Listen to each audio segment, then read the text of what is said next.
Hey folks, Damian Mason coming at you. Before we hop into another fantastic episode of the Business of Agriculture, I want to tell you about Pattern Ag. Pattern Ag is a company that has pioneered predictive soil analytics. You know, we always treated diseases and pests after they were already in the field, when they were already causing us a problem. But what if you can do this proactively through predictive soil analytics? Pattern has a technology that through their technology, you can say, oh, here's the likelihood that I'm going to have soybean cyst nematode. Here is the prediction on how bad of a risk I face for sudden death syndrome or corn rootworm and a whole bunch of other diseases and pests. When you know what your risk factor is, you can more efficiently and proactively treat for the disease. You can do this by going to pattern.ag and figuring out what your risk factors are through predictive analytics. That's right. Go to www.pattern.ag and then get a hold of your Pattern Ag representative to help you do predictive analytics on your farming operation.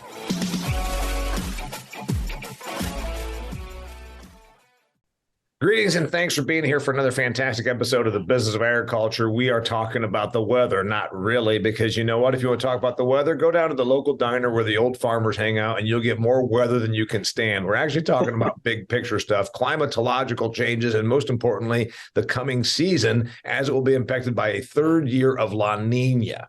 Okay, I've got somebody that knows way more about this than me. He's a pal of mine from the speaking circuit. It's not really a circuit. We say that. We bump into each other at conferences where we are both speaking. His name is Eric Snodgrass, meteorologist and atmospheric scientist. He's a senior science fellow working on behalf of Nutrien. So he goes around to agricultural conferences all over North America like I do, except for he's getting paid to do it by Nutrien for all of those things, and sometimes not when he does freelance stuff. We bump into each other. He's been on this show before. I thought he'd be a great interview. Mr. Snodgrass, Professor Snodgrass, Dr. Snodgrass, senior science fellow man Snodgrass. Thanks for being here. Yeah, you can just call me Chubby Dad who forecasts the weather. That works too. So yeah, and you don't really forecast the weather. I think that we should probably just put this out there right now, what the viewer and listener is going to find.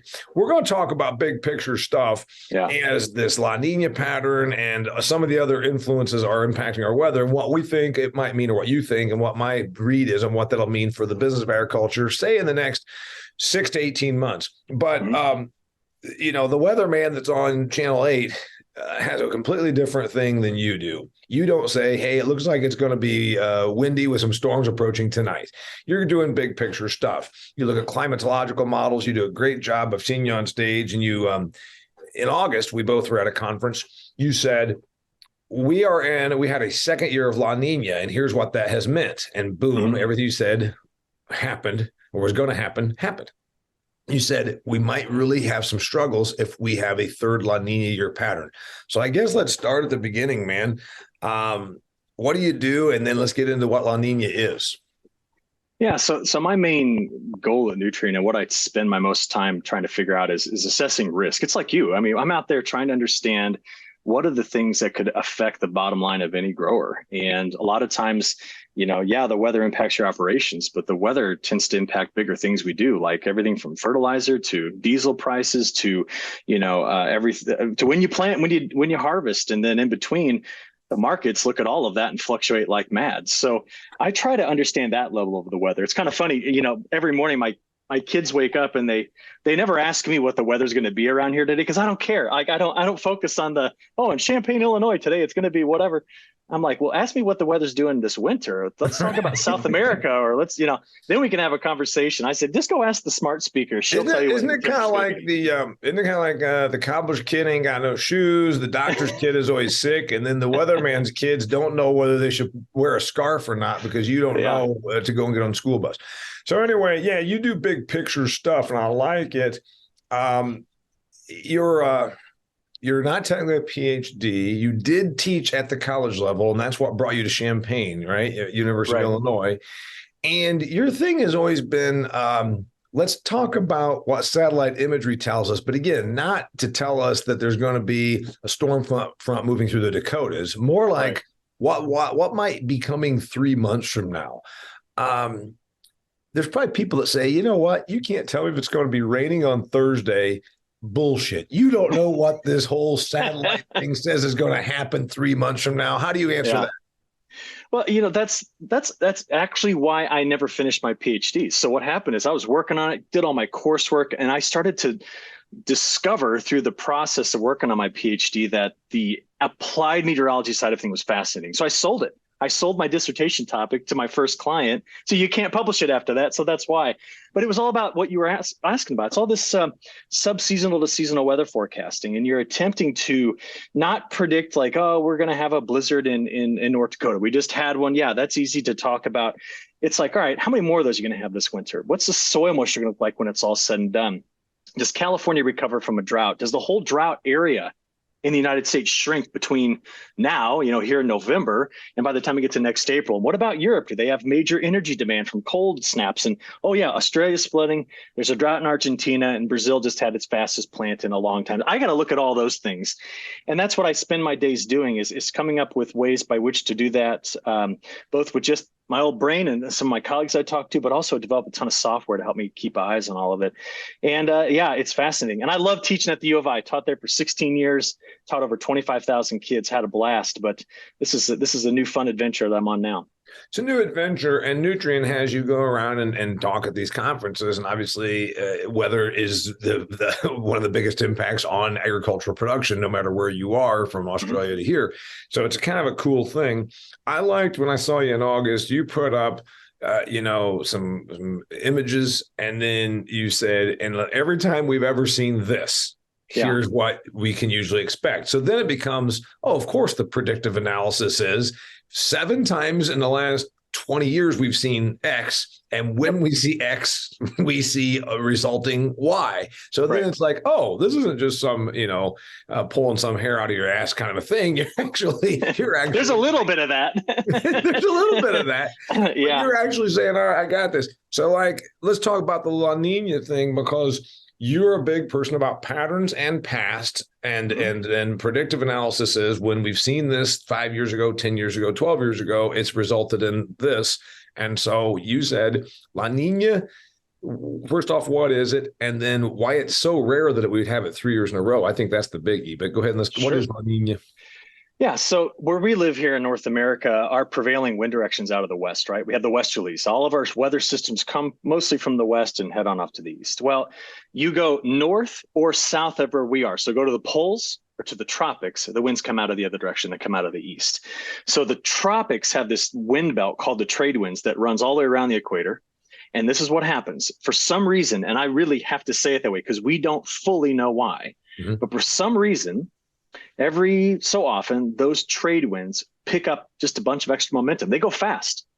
And if they start really going fast, the ocean temperatures begin to respond. And what we do is we watch the Pacific between, Australia and South America. And when those trade winds are scooting along there, a bunch of cold water shows up. It upwells. It just gets pulled up. All right. Well, the ocean temperatures are the symptom. The wind pattern change is the cause. And what happens is when those trade winds get going fast on the equator, they tend to steal the momentum from our westerlies. So in summer, 6 in 10 years that's happening. So 6 out of 10 times, we end up having drought that builds in the Midwest. We have drought that builds in the plains. In the winter, it tends to give us cold winters, snowy winters. It tends to give us, one of those winters that folks remember. Now, that's just kind of the general pattern. And certainly last year, we had a strong one this past summer, and we saw, massive drought from Texas all the way up to Nebraska.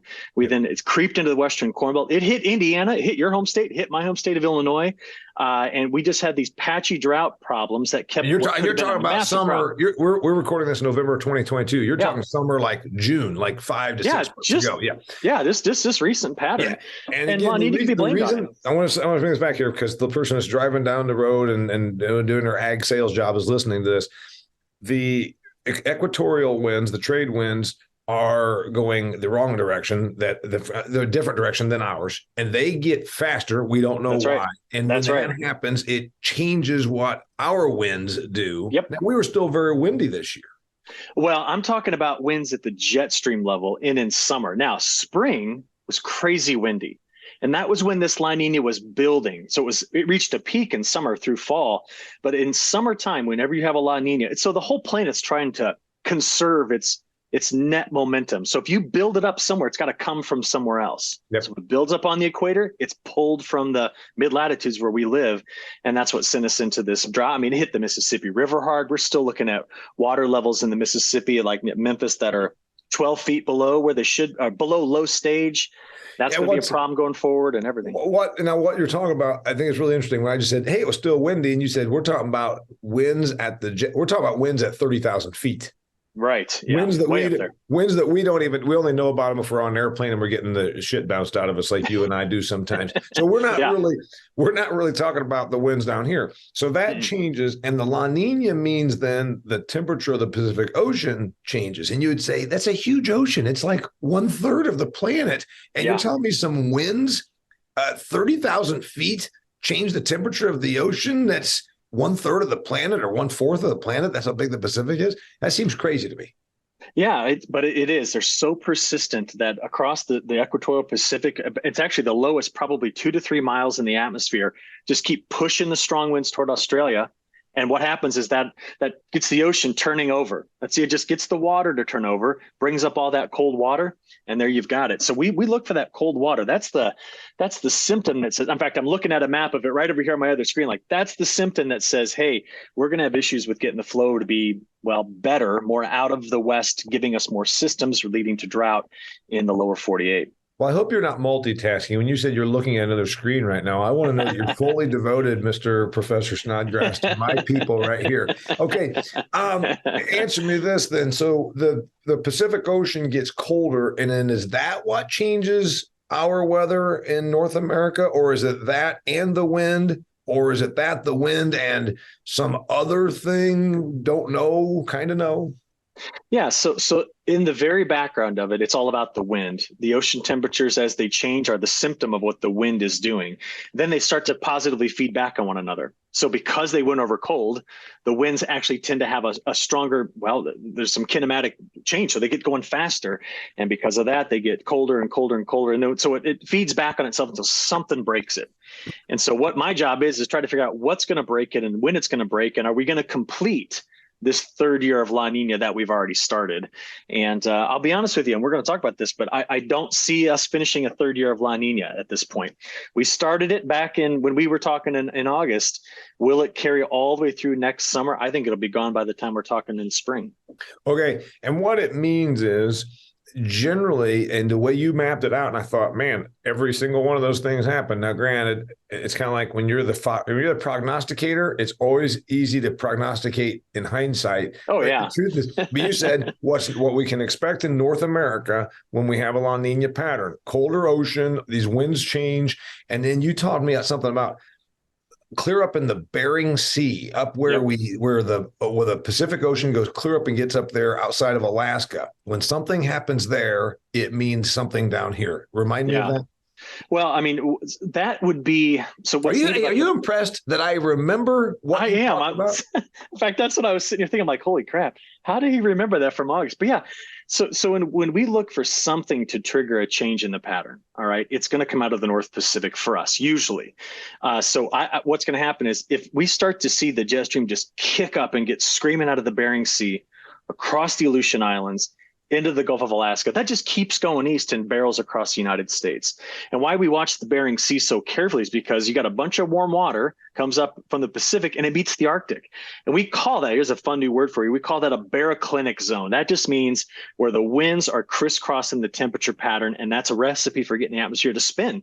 And it will just kick systems off and they just move to the east because of that. So yeah, I'll be honest with you, if you want to do better at forecasting the weather in the Midwest, for example, quit looking at the Midwest. Go look at the West Coast, look at the Bering Sea, look at Alaska. Everything that we're going to see here will be born out of that region, and it'll move here. So let me give you a case in point. You ready? It's brutally cold right now across the U.S. We just had a blizzard that went through. Our temperatures dropped over 50 degrees in Iowa. They're dropping in Illinois like a rock this morning, and it's going to be cold through Thanksgiving. You know what's going on in the Bering Sea? Whole bunch of heat just pushed through it, and it's up in Alaska. In fact, it made its way all the way over to Scandinavia. They're kind of linked, this cross-polar heat. And guess what? If it's hot there, it can't be hot here. So that You want to know when it's going to change? Watch the Bering Sea. If it changes there, we'll see the result. I like it. And by the way, dear listener, if you happen to be driving your car in Nebraska right now, doing your job, and you're like, hey, remind me, I don't want to sound stupid. I will be the one that holds my hands up and asks the question. I don't know where the Bering Sea is. This is the area that's to the west and south of Alaska. Basically, if you think about it, Alaska kind of is above and then comes down along the top edge of Canada, and that's the Bering Sea. And also, it's where that whole Pacific Ocean goes up there and just kind of turns around. It sounds like what I'm hearing.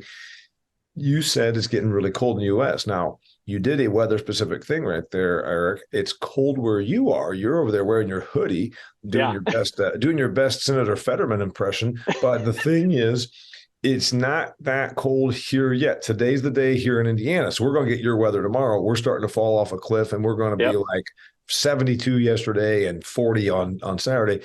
It's happening all, but you said that all came from the Northwest.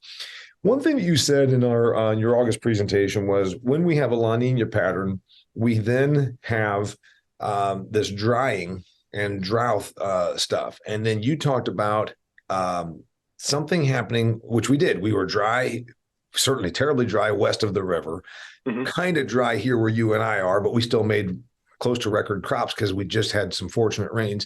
But then that strata in like Texas, Arkansas, and all that, you talked about that strata in there. Why is it different there, and what did the La Nina mean to them? Yeah, so the problem they had this year is that we have a thing called the rain shadow. So in other words, you find the Rocky Mountains and start heading east, and normally the extent of the rain shadow begins to break off at about the 100th meridian, right in the smack dab in the middle of the country. This year, we saw that whole drought zone just keep moving east. And by the time we got in the middle of summer, giant dome of high pressure set over Arkansas, Oklahoma, Kansas, which still are having problems with the winter wheat crop right now, and Texas. So they had in some places there 50 plus days of high temperatures above 100. Yep. They had no rainfall.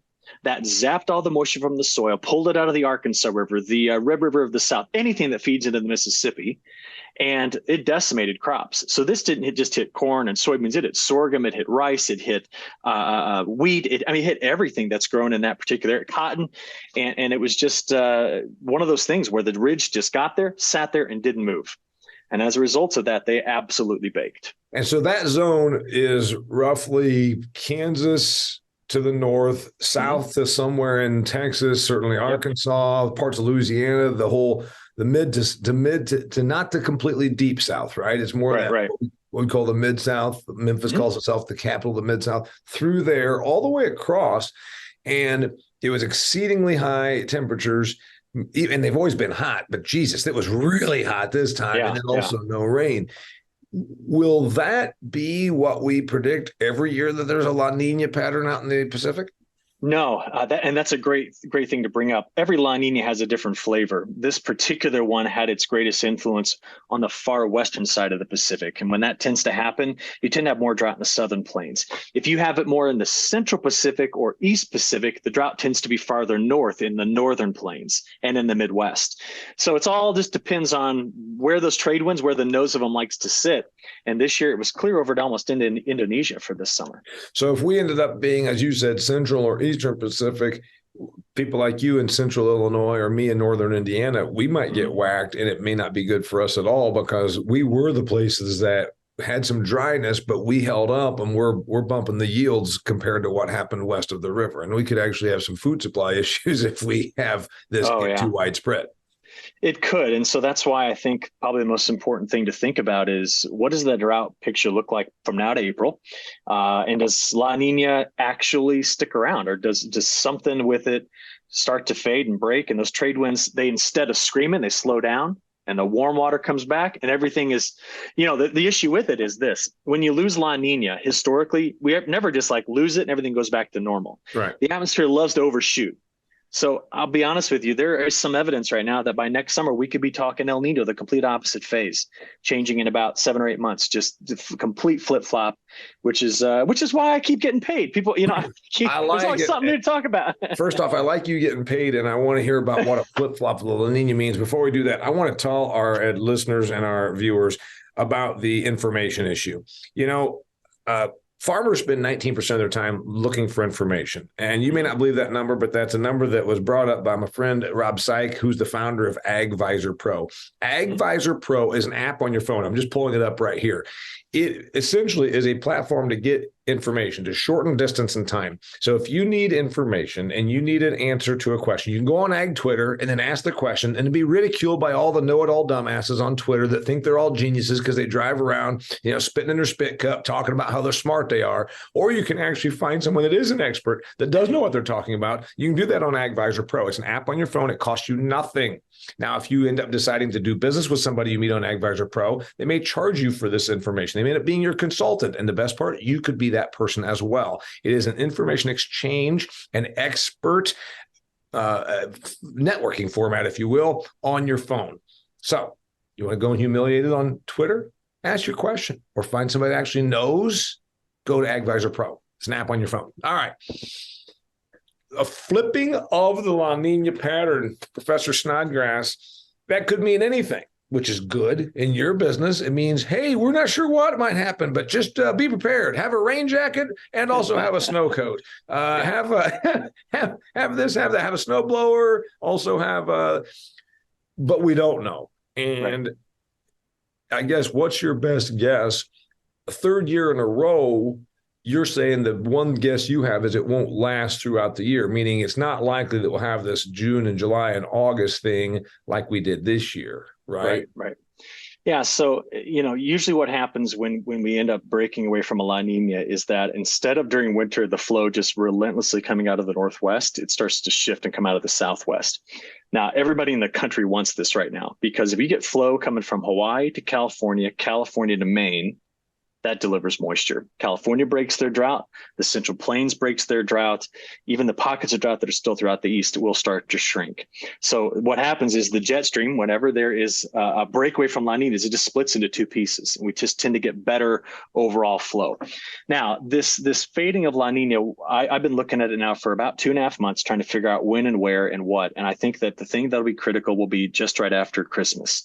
I think we'll start to see for the first 15 days of the new year and maybe the last day of this old year, that will be when the trade winds will start to advertise that they're going to not maintain their strength. And if that occurs, then we'll start to see the outcome of that shift, in the following months. Now, there's actually not a single global model out there today that is predicting La Nina to last all the way through spring next year. They've all faded away on it, and there's good evidence that it could happen. If that does happen, historically, we correlate El Nino, with summer. Real quickly, they're both Spanish words. Yep. I remember we didn't hear about El Nino until about 25 years ago. It became the world got obsessed with El Nino talk. Yeah. And El Nino means the baby, because Spanish fishermen or something associated weather patterns with Christmas, which means the time of the baby Jesus, and that's where El Nino got his name. Am I right? That's right. Yeah, El Nino is always capitalized. It's in reference to Jesus. That's right. Now, La Nina is just what scientists call the opposite of El Nino. So when you have an El Nino, those trade winds are almost gone. The warm water sloshes back, and guess who gets the momentum? The jet stream where we live. So you see, if you got momentum in our flow, then systems roll through and they keep rolling through and we get a lot of precipitation. So honestly, the last time we saw that was 17, 18, and 19. And you know how wet some of those springs were when we had an El Nino. So I don't like that. I don't want to see tight spring planting windows, but at least it is a better flavor than talking about drought and drought expansion and drought risk early. And neither too much water nor too little is good. But drought years you can get a hell of a lot done. That's the one thing. You can get a lot of work done. It may not come to fruition because there's no water, but you can get a lot of work done. What about then the West? California's a screwed up mess. And I know I got listeners out there, and the people that are listeners, they know California's a screwed up mess. It's not because of our ag people out there. It's because of what happens in Sacramento and various other activist groups. They're dry. And all the people carrying around signs that it's the end of the world, we need electric cars, isn't going to change that. We really do have a dry situation there. As much as they might say it's climate change or we need to put electric cars on the road, isn't it really that it's been a abnormal pattern for like a decade or more that's been affecting the West? And you talked a little bit about that in August.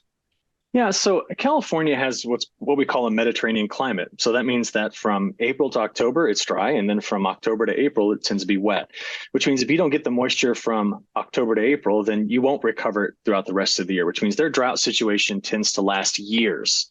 Ours doesn't, right? In the Midwest, if we have a drought, it's 6 to 9 months and gone, and then we're on to something new. But out West, it's different. So yeah, we have of course, we have issues with water in the West. In fact, I just read 2 good books about it. One's called Cadillac Desert and the other one's called Where the Water Goes.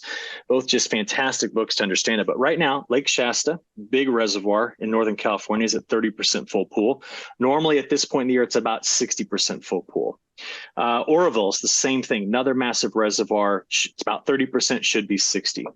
We need to have 2 winters worth of snowfall in the Sierra Nevada to get those back up to where they can go through next year without major water issues. Didn't we have a big snowpack the winter 7 months ago, 8 months ago in the high country of the California?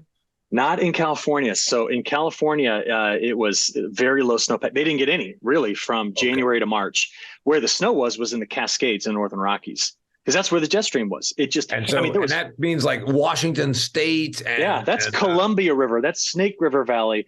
That's not Central Valley of California. That was the problem. So California was robbed to pay the Northwest when it comes to the jet stream flow last year. All right, we promised we were going to tell people what a third year of La Niña means, and maybe we don't completely know, but and we're not going to put you on.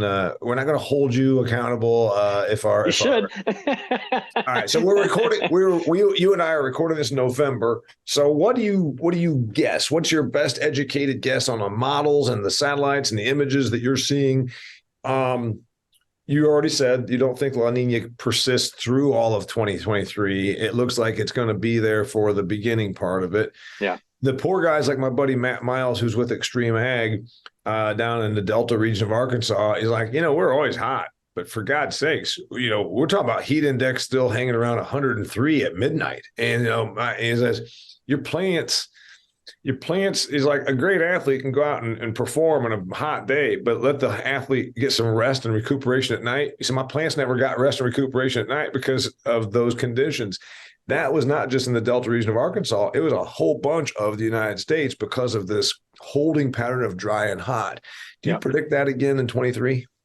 Right now, I don't, to be honest with you. I think that we will see if there's a transition of La Niña, it's going to be a situation where instead of having widespread state level drought, we have every summer pockets of drought that show up because our summer precipitation is driven by storms and they're hit or miss by their very nature. Yeah. But I don't see it at this point. I actually think that once we get into the new year, we could see maybe upwards of a 20+% reduction in how much of the country is currently in drought. We're currently at 85%. I don't see that being the case.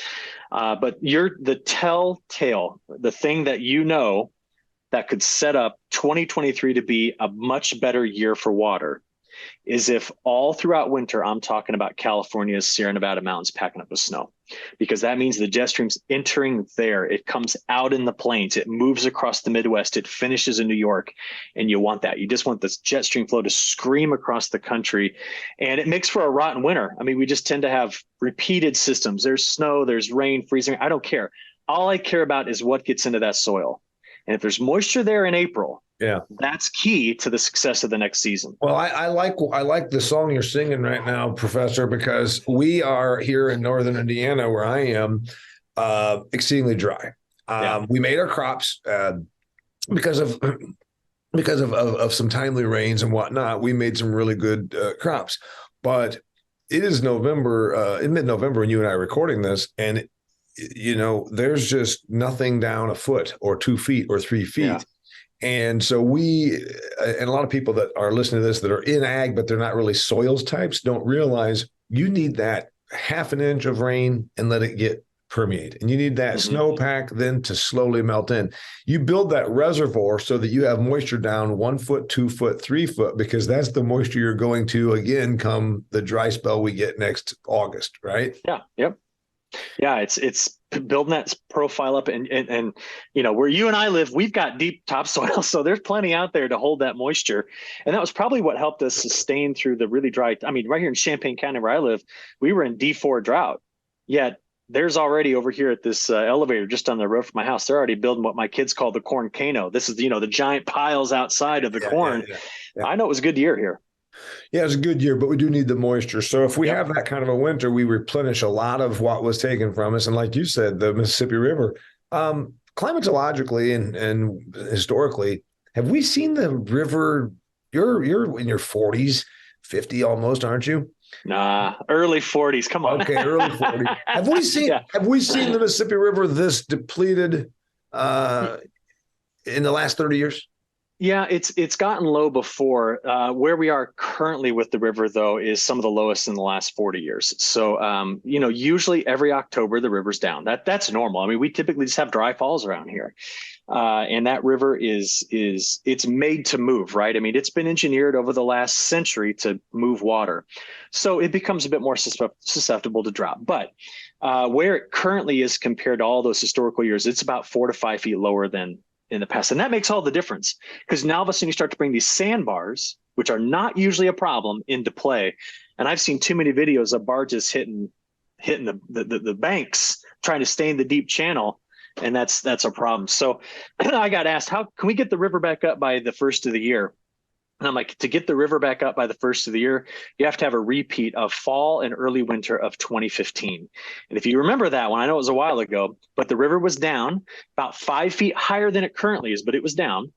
And we had the wettest fall on record and the wettest start to winter on record. And the river was back up to 32 feet by Jan 1. And so you have to flood to get there. Yeah, I'll say that might be fine for river and barge traffic, which means moving our grain and our fertilizer. But if you happen to have crops still in the field, you're screwed, because once it started raining that year, it didn't stop. And so you took a loss, or you insured.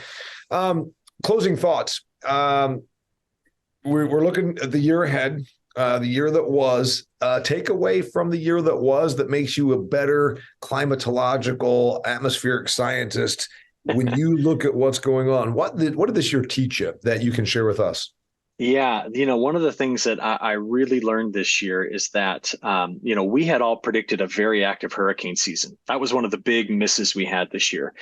And what I really needed to remember here is that it's not just one thing that drives a hurricane season. I tend to just focus a lot on, are the oceans warm enough? And then what's the wind shear doing? Because wind shear can rip apart a hurricane with no trouble. This year, I needed to be reminded that you can get really dry, dusty air from the Sahara all the way across the Atlantic, and it can shut these things down at the wrong time of year. That was a miss. We were expecting 150 to 180% of normal on hurricanes. I know Nicole just went through. That brought us up to an average year technically on the number of names, but we're about 25% off on the total accumulated cycle. And by the way, the climate alarmists, every time there's a hurricane, says, see, that's why we need electric cars. And I know you don't get political in your job, but I can, because it's my podcast. We had Hurricane Ian, and we have this one that's hitting now, Nicole, and the politicians will go on and talk about that's why we need more windmills. This is not anything out of the ordinary. For 130 years of keeping track of this, we usually have a few hurricanes per year make landfall in the U.S., right? Yeah, I think the thing that is often missed in that discussion is that over those 100 years, the places where hurricanes hit, so from Texas to Florida and up the East Coast, we have seen massive development, right? I mean, there's more people, there's more infrastructure. So when a hurricane hits, it automatically does more damage. Plus, the agricultural land that's down there is prime. So we what happens now is that when they hit, we do hear so much more about them because of how quick it is to just get information out there. But yeah, I'm not being political when I say this, but everybody knows when we hear those narratives, put a good filter on your ears. And if you got a question about hurricanes and climate, ask me. I will gladly tell you what the science currently knows and understands, and give it to you in a way that's digestible and easy to get. But yeah. So big takeaways were we didn't have the hurricane outbreaks that you anticipated. You said something about dust, and the issue on that was what? That came off the Sahara. We had dust from the Sahara make it all the way to the southeast. Okay, now that's remarkable. So we're talking about winds that I can't comprehend. And then the other one is your big takeaway is for people that are kind of concerned, saying, "Man, this thing that happened this year, if that was La Nina, I don't want another one." And you're saying chances are we're going to be okay in terms of we're not going to have this scorching heat and dry that we had.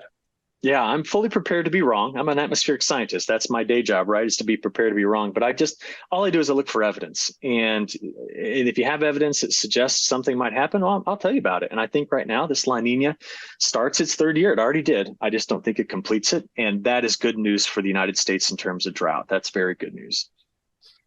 His name's Eric Snodgrass. He is a meteorologist, atmospheric scientist, senior science fellow for Nutrien. He's also one of my favorite people to bump into on the road at these speaking engagements at agricultural conferences all over North America because he always has interesting stuff to say. And then I know since we're buddies, I can get a word in edgewise. After he gets done and walks off stage, farm types swarm him. I mean, it's like Elvis, for God's sake. They do that to you too. So sometimes I got to beat them off of you so I can have a conversation. They come to me because I'm funny, or they think they want to agree with one of my edgy points. They come up to you because they like sit at your feet like the disciple of Jesus is like, oh, what's he going to say next? Am I going to get rain at my farm in Kansas?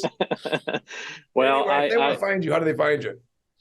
Probably the easiest way is just via YouTube. We got a great channel we put all our content out on. If you just Google or get on YouTube, search Nutrien Ag Solutions, you'll find it there. I can even get you all access to my morning reports if you want them. I wake up every day trying to figure out what the next steps are going to be, fully prepared to be humbled by the atmosphere. It's good at doing that. But, over time, you learn from those errors and you start to get just better at making fewer errors. And that's what you and I do, right? We try to look out there as far as we can and make the assessment based on history and what we've learned. I love the fact that people want to hear what we have to say. That's a good feeling. It's great. And I like it too. Also, you know what? I'm going to sign up for your morning newsletter. I hadn't even thought of that. All right. His name's Eric Snodgrass. My name's Damian Mason. Go to the YouTube and type in, what did they type in? Nutrien Ag Solutions, and you'll find it. Yep. That'll be all my solutions. Yep. And look for the Eric Snodgrass climatological information. It's immediate. Yep. It's fascinating. All right. Till next time. I really appreciate you being here, man. Yeah. Thanks for having me on. Till next time, I'm Damian Mason, and this is The Business of Agriculture. Well, that concludes another fantastic episode of The Business of Agriculture. This episode was brought to you by Pattern Ag. Everybody in agriculture understands the importance of soil health. We also keep an eye on our soil better than we ever did through advanced soil testing. But what if there was a company that provided predictive analytics, not just checking out nutrients and all the elements that are in there, but also could tell you the degree of risk you face with disease and pest pressure? That's right, Pattern Ag can do that. They actually can tell you, hey, you're going to have a real issue here. You can proactively treat for corn rootworm or cyst nematode or sudden death syndrome before the problem actually starts costing you yield. Go to pattern.ag, that's www.pattern.ag, to find the nearest rep that can help you start doing better for your soil.